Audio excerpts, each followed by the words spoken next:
ओम गण गणपतये नमो नमः। प्रथम पूज्य गणेश जी महाराज को प्रणाम, माँ सरस्वती को प्रणाम, माँ लक्ष्मी शिव शक्ति को शुभ।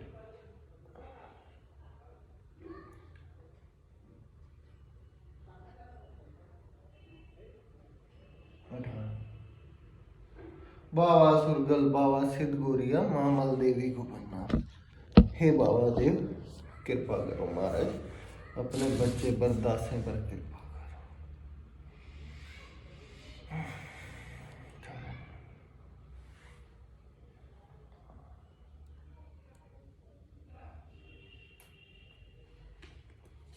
महावीर जी कृपा राम।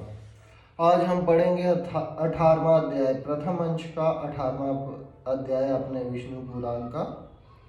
प्रहलाद को मारने के लिए विष, शस्त्र और अग्नि आदि का प्रयोग एवं प्रहलाद कृत भगवत स्तुति। श्री पराशर जी बोले, उनकी ऐसी चेष्टा देख दैत्यों ने दैत्यराज हिरण्यकशिपु से डरकर उसे सारा वृतांत कह सुनाया और उसने भी तुरंत अपने रसोइयों को बुलाकर कहा। हिरण्यकशिपु बोला, अरे सुदगन, मेरा यह दुष्ट और दुर्मति पुत्र औरों के भी कुमार्ग का उपदेश देता है। अंत है, तुम शीघ्र ही इसे मार डालो। तुम उसे उसके बिना जाने समस्त खाद्य पदार्थों में हलाहल विष मिलाकर दो और किसी प्रकार का सोच विचार ना कर उस पापी को मार डालो। श्री पराशर जी बोले, तब उन रसोइयों ने महात्मा प्रहलाद को जैसे कि उनके पिता ने आज्ञा दी थी उसी के अनुसार विष दे दिया। हे मित्र, तब वह उस घोर हलाहल विष को भगवान नाम के उच्चारण से अभिमंत्रित कर उन अन्न के साथ खा गया तथा भगवान नाम के प्रभाव से निस्तेज हुए उस विष को खाकर उसे बिना किसी विकार के पचाकर सब सत चित्त से स्थित रहे। उस महान विष को पचा हुआ देख रसोइयों ने भय से व्याकुल हो हिरण्यकशिपु से के पास जा उसे प्रणाम करके कहा। सुदगन बोले, हे दैत्यराज, हमने आपकी आज्ञा से अत्यंत तीक्ष्ण विष दिया था, तथापि आपके पुत्र प्रहलाद ने उसे अन्न के साथ पचा लिया। हिरण्यकशिपु बोला, हे पुरोहित गण, शीघ्रता करो, उसे नष्ट करने के लिए अब कृत्या उत्पन्न करो और देरी ना करो। श्री पराशर जी बोले, तब पुरोहितों ने अति विनीत प्रहलाद से उसके पास जाकर शांति पूर्वक कहा। पुरोहित बोले, हे आयुष्मान, तुम त्रिलोकी में विख्यात ब्रह्मा जी के कुल में उत्पन्न हुए हो और दैत्यराज हिरण्यकशिपु के पुत्र हो। तुम्हें देवता, अनंत अथवा और भी किसी से क्या प्रयोजन है?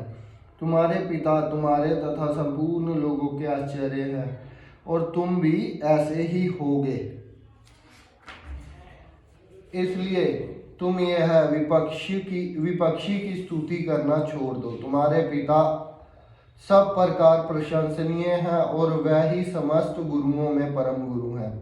प्रहलाद जी बोले, हे महाभागगण, यह ठीक ही है।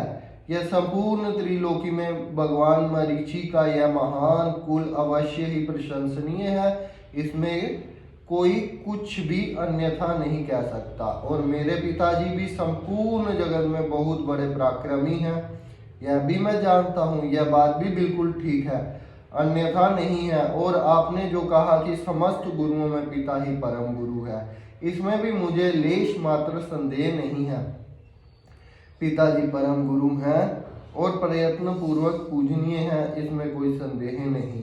और मेरे चित्त में भी यही विचार स्थित है कि मैं उनका कोई अपराध नहीं करूंगा। किंतु आपने जो यह कहा कि तुझे अनंत से क्या प्रयोजन है, सो ऐसी बात को भला कौन न्यायोचित कह सकता है?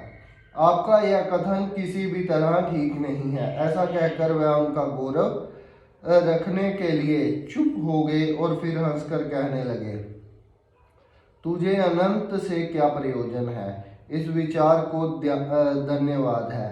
हे मेरे गुरुगण, आप कहते हैं कि मुझे अनंत से क्या प्रयोजन है। धन्यवाद है आपके इस विचार को। अच्छा, यदि आपको बुरा ना लगे तो मुझे अनंत से जो प्रयोजन है सो सुनिए। धर्म, अर्थ, काम और मोक्ष, ये चार पुरुषार्थ कहे जाते हैं। ये चारों ही जिनसे सिद्ध होते हैं उनसे क्या प्रयोजन। आपके इस कथन को क्या कहा जाए। उन अनंत से ही दक्ष और मरीचि आदि तथा अनान्य अन्य कनिहि को काम की प्राप्ति हुई है। अनन्य ऋषिवरों को धर्म, किन्हीं कन्या मुनीश्वरों को अर्थ एवं अन्य कन्हीं को काम की प्राप्ति हुई है। किन्हीं अन्य महापुरुषों ने ज्ञान, ध्यान और समाधि के द्वारा उन्हीं के तत्व को जानकर अपने संसार बंधन को काटकर मोक्ष पद प्राप्त किया है। अंत है संपत्ति, ऐश्वर्य, महात्म्य, ज्ञान, संतति और कर्म तथा मोक्ष।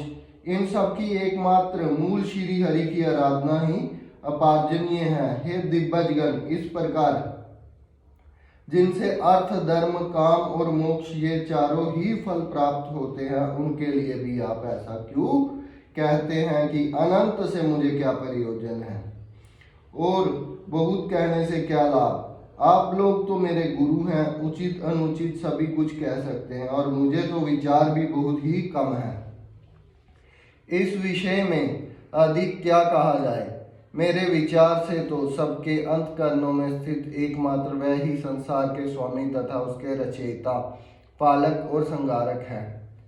वह ही भोक्ता और भोज्य तथा वह ही एकमात्र जगदीश्वर है। हे गुरुगण, मैंने बाल्य भाव से यदि कुछ अनुचित कहा हो तो आप क्षमा करें। पुरोहित गण बोले, अरे बालक, हमने तो यह समझकर कि तू फिर ऐसी बात ना कहेगा, तुझे अग्नि में जलने से बचाया है। हम यह नहीं जानते कि तू ऐसा बुद्धिहीन है।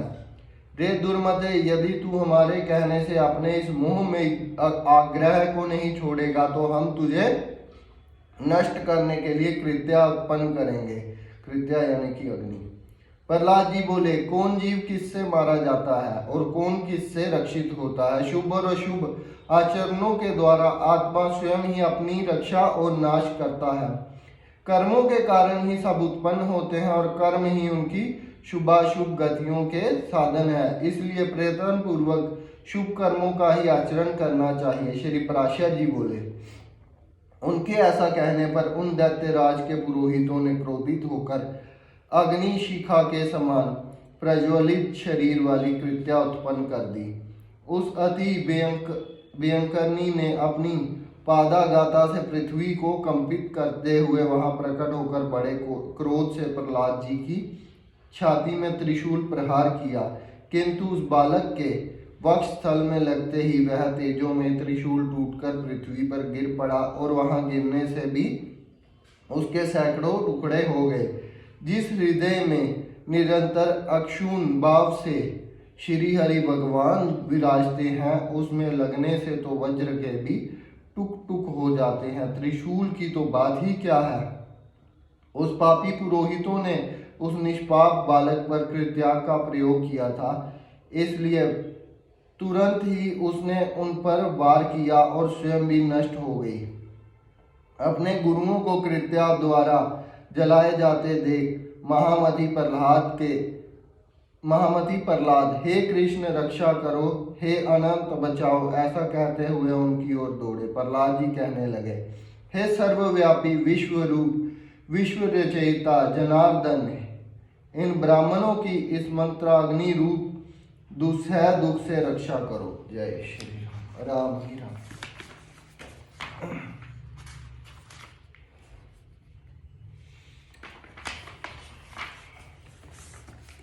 सर्वव्यापी जगत गुरु भगवान विष्णु सभी प्राणियों में व्यापक हैं। इस सत्य के प्रभाव से ये पुरोहित गण जीवित हो जाए। यदि मैं सर्वव्यापी और अक्षय श्री भगवान विष्णु को अपने विपक्षियों में भी देखता हूँ तो ये पुरोहित गण जीवित हो जाए।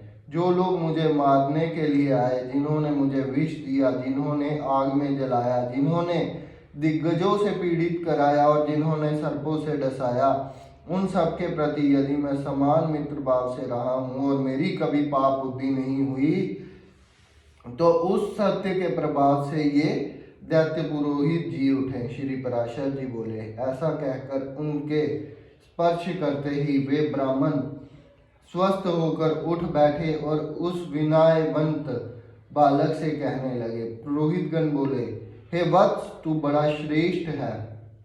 तू दीर्घायु, निर्द्वंद बल, वीर्य संपन्न तथा पुत्र पौत्र एवं धन ऐश्वर्य आदि से संपन्न हो। श्री पराशर जी बोले, हे महामुनि, ऐसा कह पुरोहितों ने दैत्यराज हिरण्यकशिपु के पास जा उसे सारा समाचार ज्यों का त्यों सुना दिया। इथे श्री विष्णु पुराणे प्रथमे टंचे अष्टादशोऽध्याये। यहाँ पर हमारे विष्णु पुराण के प्रथम अंक का 18वां अध्याय संपन्न होता है। बोलिए वृंदावन बांके बिहारी लाल की जय। मर्यादा पुरुषोत्तम प्रभु श्री राम की जय। राम श्री हरि की जय। ओम लक्ष्मी नारायण नमः।